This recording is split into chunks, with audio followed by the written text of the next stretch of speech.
Good day everyone, I am Kennedy Kalinog and I am going to discuss about sinking fund method for retiring a debt. So we have payments needed to retire a debt by the sinking fund methods. So we have two. First is periodic interest at the rate I on the debt A. And second, equal periodic deposits made in a fund which earns interest at the rate to accumulate A in N periods. And next, the book value of the debtor's debt at any time is defined as PHP A minus the sum in sinking fund.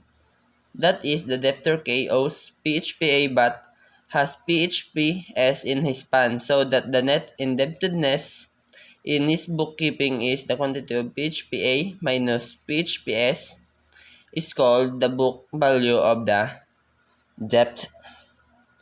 So we have here an example. Example number 1. The principal of a loan, 60,000 pesos, will be paid at the end of 3 years by the accumulation of a sinking fund by semi-annual deposits, and interest will be payable on the debt semi-annually at the rate of 12% compounded semi-annually. So, yung tanong dito is A. Find the semi-annual expense of the loan to the debtor if his sinking fund is invested at 15% compounded semi-annually. Letter B. Find the book value of the debt just after the port deposit. And letter C. Find the quarterly expense of the debt if he discharged all liability as to principal and interest by paying his creditor equal sums at the end of each 3 months for 3 years. So, ito nga pala yung mga formula na gagamitin natin para masolve yung sinking fund method for retiring a debt. As long as nakikita nyo rin naman nasa screen, di ba? So, proceed tayo sa solution. So, the given is, yung A natin is equals to 60,000 and yung N natin is equals to 6. So, yung hanapin natin is yung R. Kaya yung gagamitin natin dito is yung R dito sa formula natin. So, substitute lang natin yung value ng mga natin, given. So,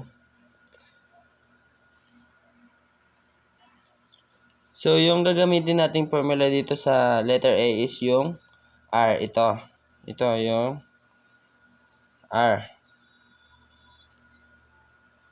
So, substitute lang natin yung value sa given natin. Pero yung value ng I pala is 0.075. Hindi ko na include dito sa PowerPoint ko. So, substitute lang natin yung value ng bawat given. So, yung S or yung A is equals to 60,000 times yung I is 0.075 over yung 1 plus yung I natin is 1.075. Shortcut natin. Raised to 6 yung end natin minus 1. So, 60,000 pesos times 0.075 is equals to 4,500 over, kapag isolve natin yung 1.075 raised to 6 minus 1 is equals to 0.543301525. And yung makukuha nating sagot is equals to 8,282.69 pesos. So, the interest payable semi-annually to the creditor is 60,000 pesos times 0.6 is equals to 3,600. Therefore, the semi-annual expense of the debt is 8,282.69 plus yung 36 is equals to 11,882.69. So, yun yung conclusion natin doon. So, sa letter B naman, so just after the port deposit, the fund contains yung ito. So, yung formula naman na gagamitin natin dyan is ito yung sa una. Ito nga pala yung ito yung sa una ay yun lang yung shortcut nitong formula nitong pangalawa. Sabi ni ma'am. Substitute lang natin yung value.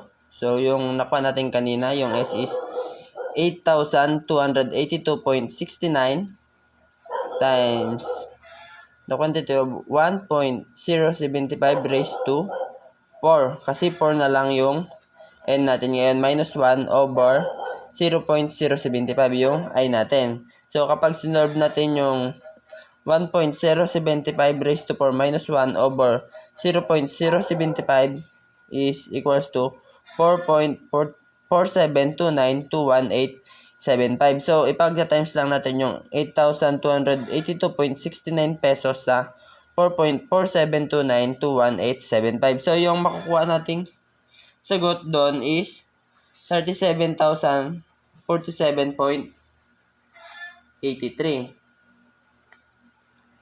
So, the book value of the debt is 60,000. Minus lang natin tong 37,047.83. So, yung makukuha natin is 22,952.17.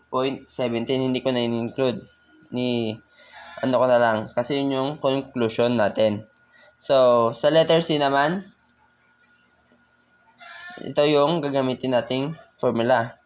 Yung kabaliktaran, pero hindi na siya nakita doon kanina sa nipakita kong mga formula. Kasi yun sa mga previous topic, ito yung ginamit. Kung nakita nyo na doon sa previous topic.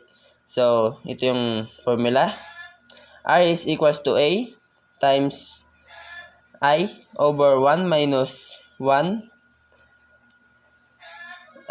times 1 plus I raised to negative N. So, yung A natin kanina, diba, yun pa rin, 60,000 pesos times 0.06 yung I natin ngayon. Then, 1 minus 1.06 kasi 1 point, yung ano natin, 1 plus I is 1.06 raised to negative 12. So, kapag nisolve natin yung 60,000.06 is equals to 3,600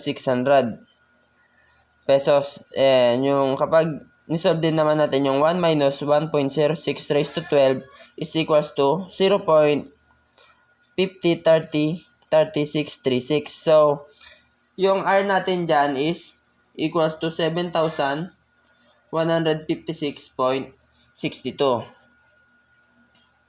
So, next example naman tayo. Example number 2. Bong borrows from Jake 20,000 pesos, which is to be repaid in 5 years at the rate of 24% payable semi-annually. Jake agrees that the interest shall be paid semi-annually and the principal in one lump sum if Bong deposits semi-annually in a sinking fund which earns 20% compounded semi-annually. What is the total semi-annual cost of the loan? So, yung given natin dyan, yung A is equals to 20,000. J is equals to 24% or 0.24. Yung M natin is equals to 2 and time natin is equals to 5 years. Yung I sub 1 natin is equals to 12% or 0.12 and yung I sub 2 natin is equals to 10% or 0.10 and yung N natin dyan is 10. So, find R. So, ito yung gagamitin nating formula. Substitute lang natin yung value. So, 20,000 over yung kanina. Kasi yung ito yung 20 yun yung sa shortcut. Kaya dito na tayo sa pangalawa. 20,000 over 1.10 raised to 10 minus 1. So, kapag nisolve natin yung 1.10 raised to 10 minus 1, ang makukuha natin is 1.593742 for 6. And yung makukuha natin kapag sinolve natin yung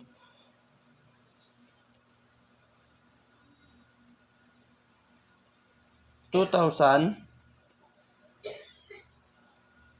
over 1.59374246 is equals to 1,254.91.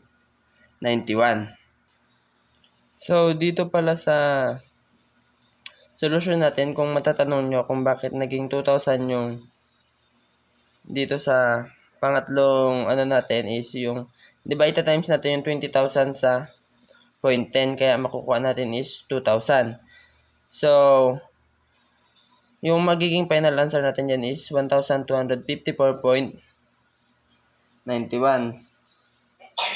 And then, solve naman natin yung I.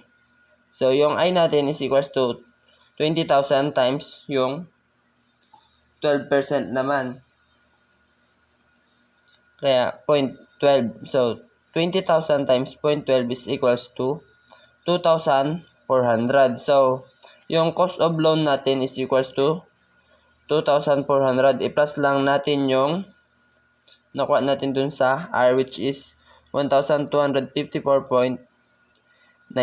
So, the cost of loan is equals to 3,654.91. So, therefore, to repay the loan, Bong must save 3,654.91 semi-annually for 5 years.